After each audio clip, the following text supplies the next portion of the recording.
Hi everyone, it's me, Crafty Witch. Welcome back to my channel. So glad that you guys are here. I thought, because on my last video when I talked about owl magic and that kind of thing, or owl medicine, I made a reference about maybe making another video with regards to white owl and my experiences with white owl. And so here's that story. And if that's something that, I'm going to ramble, and I'm slightly monotone, I'm really monotone. So I get it. If you don't want to watch, you don't need to. Also, there's going to be some trigger warnings in here with abuse with regards to like domestic violence, that kind of thing. So it could be a trigger. And if that is a trigger for you, I'll stop right now, click off, and, have a blessed journey. Go on your way. Okay, so now this goes back to the 1990s. At the time I was married to my ex-husband. We had been together for like 11 years, and there was a lot of domestic violence, and I'm not here to shame him or put him down or anything like that. He was a residential school survivor. So if you don't know, in Canada and in the USA, Native Americans were placed into residential schools that were typically run by nuns and priests, and they experienced horrific trauma, extreme abuse. Some were murdered and killed there, and it happened for generations, right? So the last residential school in Canada that closed was in 1996. So it's not like, hey, that happened hundreds of years ago, get over it. My ex-husband went through it. My mom went through it. My aunts went through it. My grandparents went through it. It was a generational experience for a lot of people. And even though I did not go to that type of school, thank gods for that, I was spared that, I was still impacted greatly by it. And yeah, so anyway, getting back to the story. So we were together for 11 years, and I'm not going to demonize him. He's his own person. He went through trauma. There's stuff he needed to work on, and I've moved on, he's moved on, and that it's just the way it is. But laying it out there, he was really abusive. He was also very funny. And that was the first thing that, well, one of the first things that I liked about him. The first thing, he had these amazing green eyes, and he had a great sense of humor. He could be very sociable, and, people loved him. He was like the life of the party type of thing. If people came over to visit, he would visit with them and talk with them, and he was a good host in that aspect. Very likable in many regards. Behind closed doors, different story. And he was a survivor of residential schools where he did experience a lot of trauma, abuse. It wasn't good. So he had his own demons, so to speak. And this is back in 1999. So at the time we were living in Saskatoon. We moved out to my mom's farm. She wasn't living there at the time. And we were living out there. I can't remember. I remember we were both working, and because I was going to university in Saskatoon way back then, and then I think it was like that university break or whatever it was. But anyway, we moved back to the farm, and it wasn't so great. There was some tension. And I started having these dreams, and I know I've talked in like other videos about dreams. I'll get dreams of things that are going to happen, warnings, premonition type dreams, or sometimes I will dream through somebody else's eyes, which is really bizarre because I don't know if it's happening to me or to somebody else.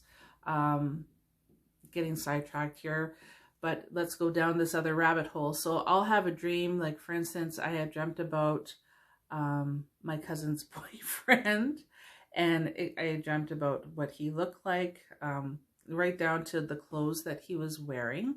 But in my dream, I was like, okay, I'm married. Is this my boyfriend? This doesn't seem right to me because I'm already married. And then what happened is she brought her boyfriend to introduce to the family. And that was the same guy that I dreamt about. And he had like the same hair, the same clothes. And it was like, oh, it was one of those dreams where I saw through that person's eyes.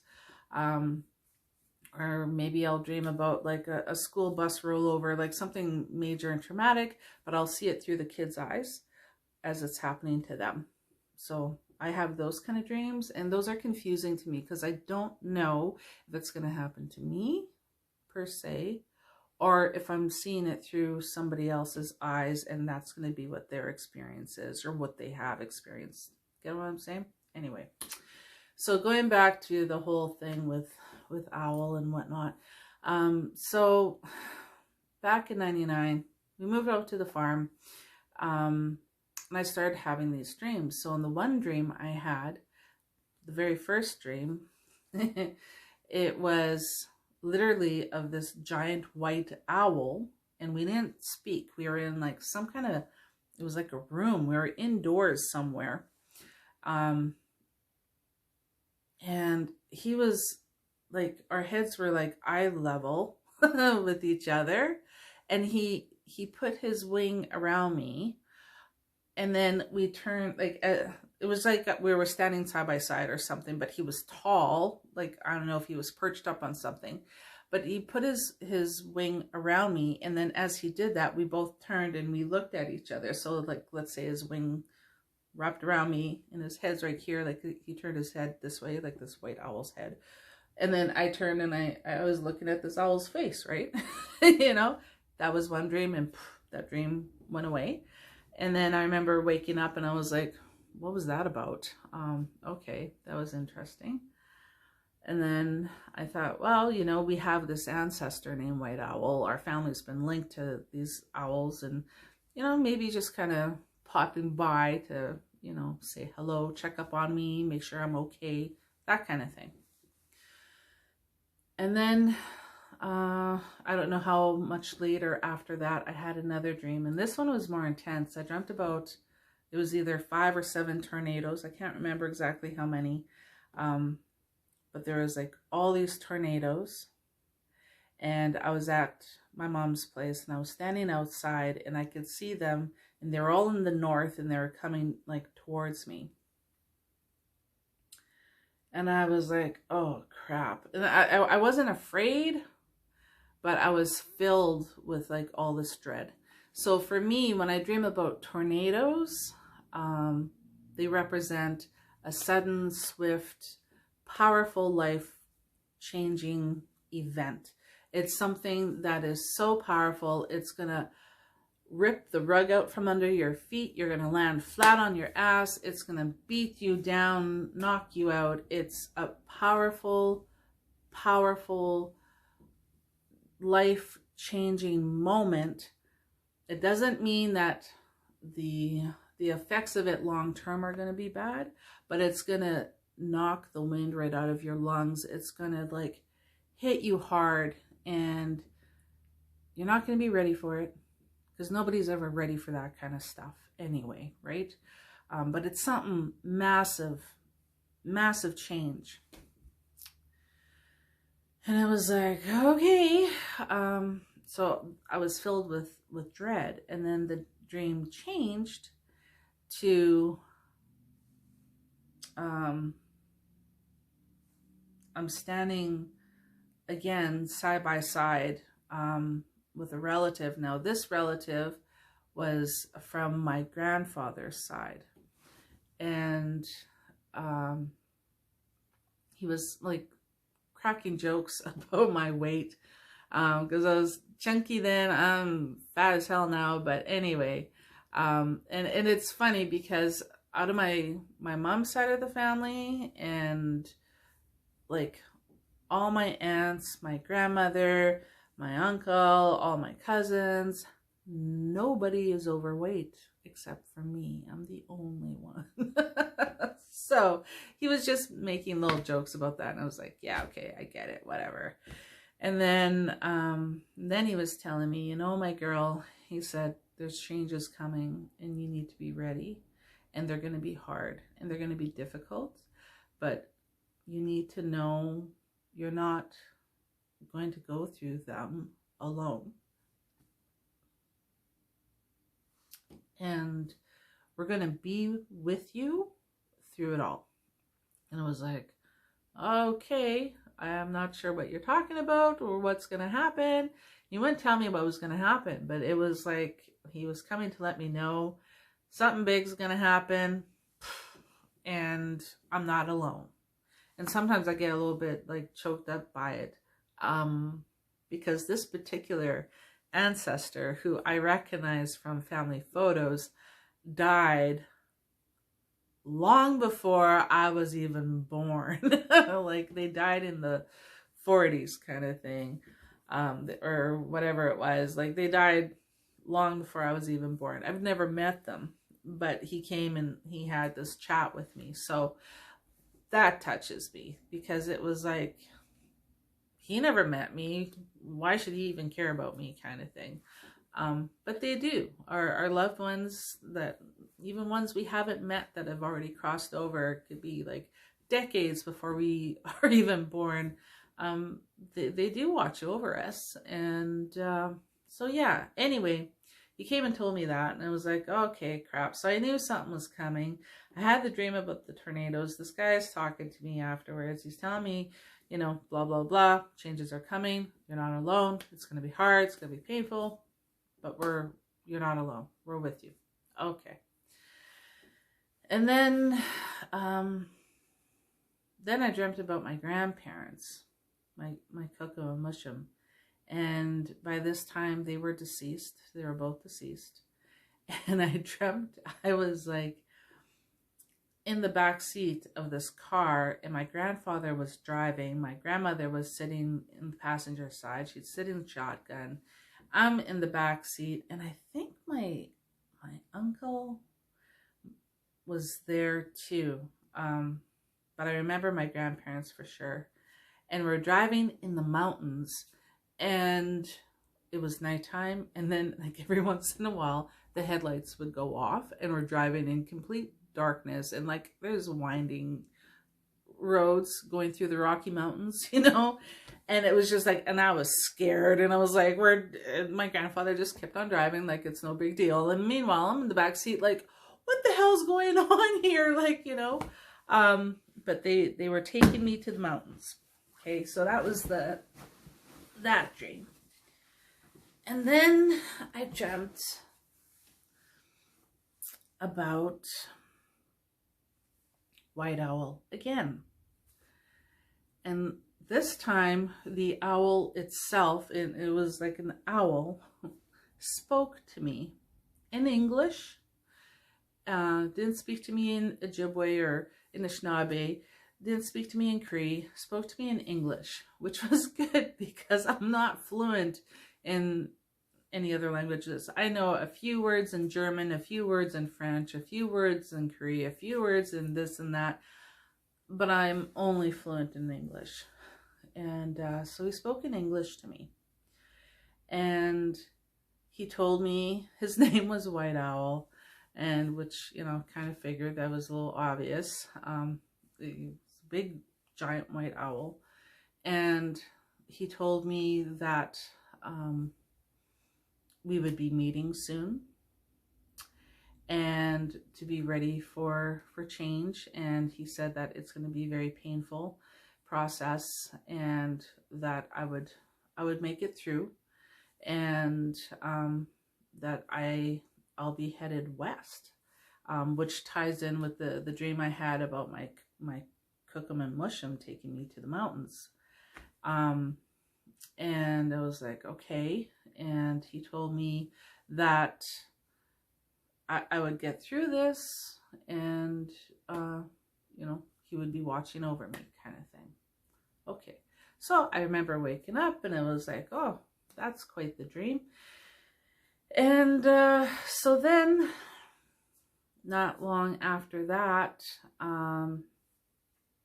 oh, backstory to this, my dad, at the time, my dad and my stepmom were living in Kelowna. So they were living in British Columbia already, in the heart of the Rocky Mountains, okay? And I had no inkling to move out there at that point in time. But all these dreams were happening. And then one day in the month of May, things got really bad, and I was severely assaulted, and there was lots of blood, and it wasn't good. And I wound up with a concussion. My nose, the cartilage was broken on the one side kind of thing, but not the whole nose, kind of whatever. And yeah, it wasn't a good experience. It was very painful, physically, emotionally, mentally, all that kind of jazz. So that solidified the end of our marriage right then and there, kind of thing. Yeah, went to the police. I had gone to the police before in my marriage, and they didn't do anything years prior. So then it was like, well, what's the point? But then this last time I did, and when I had gone, they took it seriously, and the injuries were significant enough that they believed me, I guess. And so he was charged, and, you know, he had to deal with that. And we started, you know, we separated, obviously. I also didn't feel safe afterwards. Like the farm, that, like my mom's place, was always a sanctuary for me. And then that was violated, right? And I guess unless you're a survivor of domestic violence, maybe you won't understand what that feels like. But it felt like my sanctuary was completely violated. I didn't feel safe there at all. And I didn't want to be there anymore. And my dad, when they found out about it, they're like, well, you know what, just move out here, move to Kelowna. And so I started packing and getting ready to move out to BC, me and my 3 kids. So that's what we did. We moved out there, and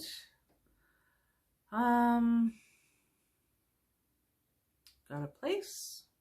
I stayed with my dad and my stepmom. I think we were there for about a week and a half.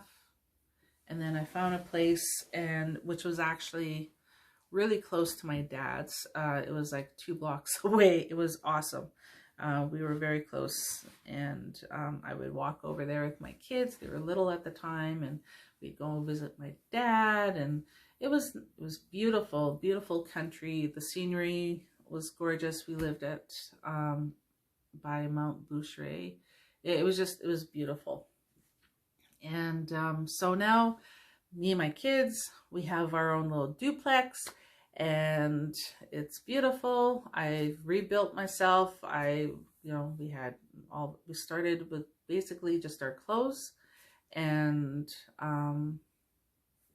we built ourselves back up. You know, I got furniture, and things are looking good. And then this one day, in the heart of Kelowna, they have a beach, and there's like this lake that goes right through the middle of town, and there's this bridge that will open up and close down to let like boats and stuff go through.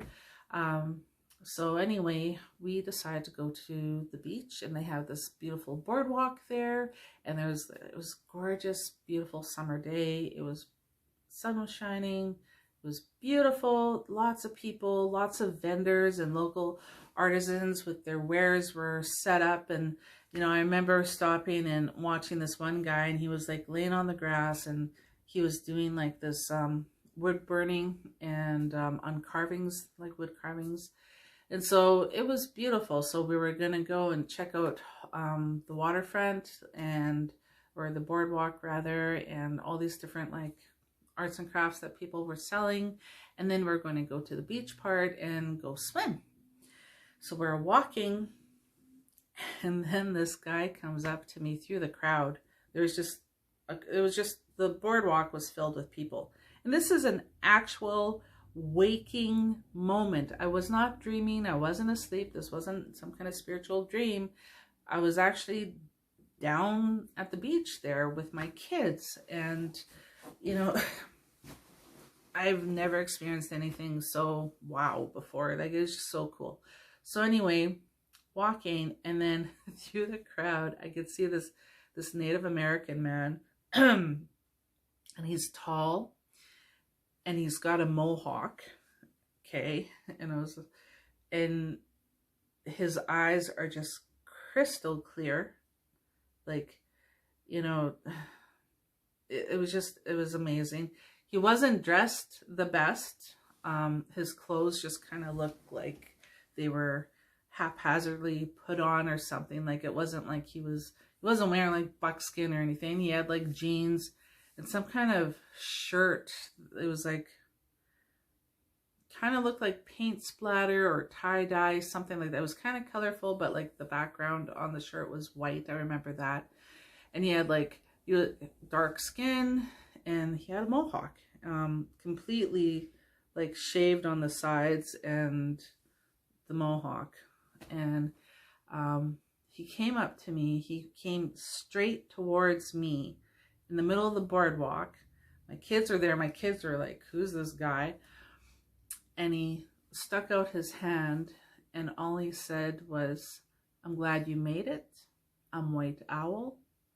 And I looked at him. I was just like, oh my God. And he turned and he walked away. I didn't even get a chance to talk to him. But that's what he said. "I'm glad you made it. I'm White Owl." And then he turned and he walked, and he literally disappeared into the people, and like he was just gone. And my kids are like, "Who's that?" And I was like, White Owl. Like, I don't know. White dude said he was White Owl. So that was a physical manifestation of an ancestor, and he was as solid as you or I. He wasn't transparent. It wasn't like a hallucination. I saw him. My kids saw him. He manifested himself. Now, could it be a coincidence where I show up at some random beach somewhere and some native guy comes up to me and says, "Hey, I'm glad you made it. I'm White Owl," and then disappears? Maybe 1 in a billion trillion. But I truly believe that was my ancestor that came and greeted me there. "I'm glad you made it. I'm White Owl." And then he left. Didn't, like, it wasn't, you know, and to look at him, you might think maybe he was kind of homeless or something. Like, he looked kind of disheveled. But his eyes, though, I'll never get over that. Like, his eyes were just so crystal clear. Like, I've never seen eyes like that before. Yeah, it was, to me, that was a very amazing experience. So that was my experience with White Owl. And since then, I do think about him, and I will leave offerings, and I remember him all the time, especially when I'm going through like rough stuff. I think, you know, there's somebody out there that died. I don't know when this person was born. I know they're an old ancestor from way back in the day, and they care enough to come and bring me comfort. So that's pretty damn cool, I think. So that's my experience with White Owl. Long, rambling, that's me. Hope you enjoy, and maybe I'll come up with some more things I can share with you guys in another video. Ciao. hi. So I done the video, edit it, and I was like, oh crap, I forgot to tell you another thing, another experience I had with white owl. So I'm throwing this in there last minute. This would have been right before my mother passed away. And so that would have been in 2013. She passed away that April. And prior to her passing away, I started having dreams about deceased relatives coming to me and that kind of thing. So like I dreamt about like my dad and my stepmom, and then I dreamt of my grandparents and like other relatives. This was a really cool dream. And with that particular dream, there was like a mound. It reminded me of, like, you know, you see those pictures of Ireland with the beautiful lush green grass, and then there's like a burial mound, that kind of thing. It was like that, but then there was this small little doorway at the base of the mound, and I remember walking up to that, and I think I was in like white buckskin, which is weird because I don't even have like an outfit like that. It was like this white buckskin dress, just plain white. And then, so the door was open, and I could see like a fire inside this mound. And so I go in, and I can remember seeing my kukum, my grandmother, sitting across the fire, and my grandfather. I saw my cousin that had passed away in the 90s. She was there. She had been shot and killed. And there was a bunch of other people, like it was like a whole circle of people, and there's this fire in the middle. And I remember being instructed to sit and that they were going to be telling me something really, you know, serious, and like the mood was really somber, totally serious. And I remember thinking like, oh my goodness, like who are all these people? And then being told these are your relatives, like all of them, kind of thing. I don't know how we all fit inside this mound. It was like this little hill. It was pretty amazing, pretty cool. So I remember I had that dream, and but I don't remember what exactly they said to me. And then, like, I had dreamt about my dad and my stepmom, who had also passed away. And I dreamt some people were dressed in white, and they led me down this hallway to, like, it looked like a hotel room. My parents used to own hotels, a couple hotels, and so like it wasn't anything like unusual. And so I go into this room, and my dad and my stepmom were there, and I knew that they were already gone. And so I was so happy to see them. And I remember hugging them and like telling them how much I miss them and how much I love them. And then my dad saying, Yvonne, we need to have a talk. And then it got really serious, and I don't remember the conversation, but I remember this fellow in white came back to the room that we were in, and he said, Yvonne, you have to go back now. And I said, okay. And then I remember hugging and giving my dad and my stepmom a kiss on the cheek and hugging them and telling them I love them. And I remember when I got to the door, I looked back and I waved at them, and I said, I'll see you guys soon. And they, you know, put up their hands and they waved. But I don't remember what the conversation was in both those dreams, okay? Then my mom died like soon after. And I think they were coming, like my grandparents, like my mom's parents and my dad and my stepmom. I think it, because like I'm an only child, right? Well, yes and no. I am my mom's only child and my dad's youngest of three. He has two older kids. I didn't grow up with them. I've only maybe met them a handful of times in my life, kind of thing. So like I've always felt like an only child, and with my mom, I am her only child. So I'm thinking that maybe that was my grandparents' way to prepare me for what was going to happen. And I think my dad and my stepmom were like, oh, we better go and, you know, pop in and kind of let her know that something was going to happen or whatever. And in both cases, for whatever reason, when I woke up from both those dreams, I never did remember exactly what they said. But I just knew that it was super serious and it was important. But looking back, I think that was their way of trying to, you know, prepare me for what was going to come. Because that was, losing my mom was like one of the most devastating losses. My dad, my mom, and somebody else that was very near and dear to my heart. But aside from that, yeah. So anyway, during that time, I remember my ex-boyfriend and I were living in the city at that time, and we kept hearing this owl outside, but we could never see it, kind of thing.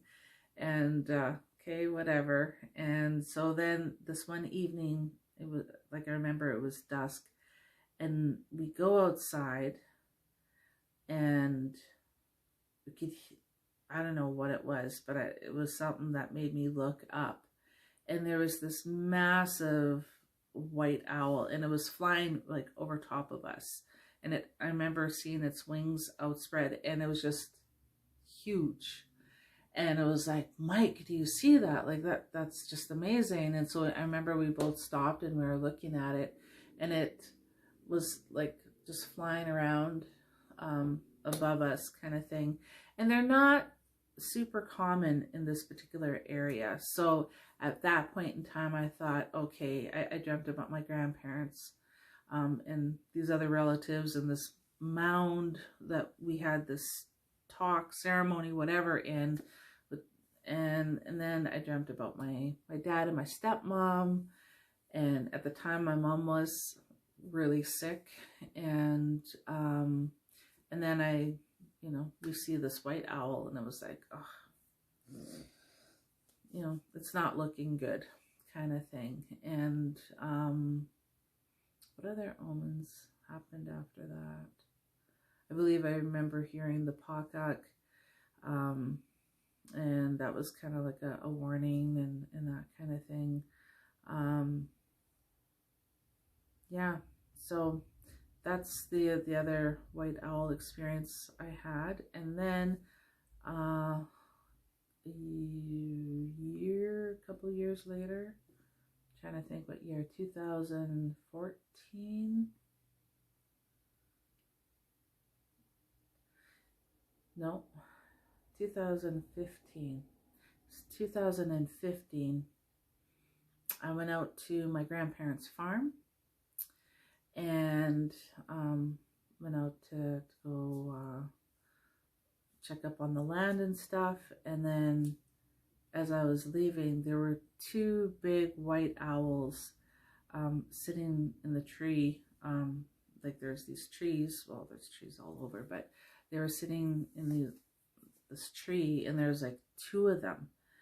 And I remember stopping and just admiring, you know, how beautiful they were, and, you know, thinking about the connection to our family and to our ancestor white owl, and just feeling that assurance that things were going to be okay and that kind of thing. So yeah, white owls have been in our family's lives. We have that ancestor named White Owl. Those were just some of my experiences with White Owl. You know, the main one is when he physically manifested at the boardwalk. That was, to me, still really quite amazing. And then like actually seeing, like, you know, the white owl birds themselves, and, you know, the dreams and things like that. But yeah, that's just my little blurb on that. So I'm going to try to add this into that video. We'll see what happens. I'm still not good at editing. It is what it is. So anyway, I hope you guys have a good day, good evening. Hope you guys stay healthy, and I wish you all abundance and positive blessings your way for you and your family. Much love.